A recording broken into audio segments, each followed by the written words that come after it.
Good morning mga ka-foodies! Today magluluto tayo ng the ultimate comfort food, pambansang ulam ng Friday. Ang masarap na munggo. Pero para mas espesyal, ipapartner natin ito sa pritong isda.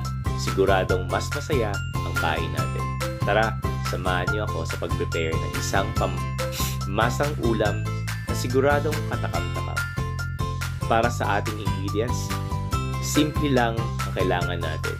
We have garlic, onion, tomato, siling mahaba, pork, kalabasa, alugbate, malunggay, at syempre, ang bida sa ating ulam, munggo.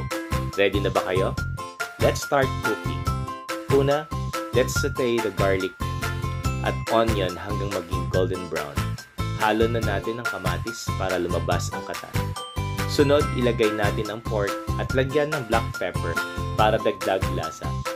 Ngayon,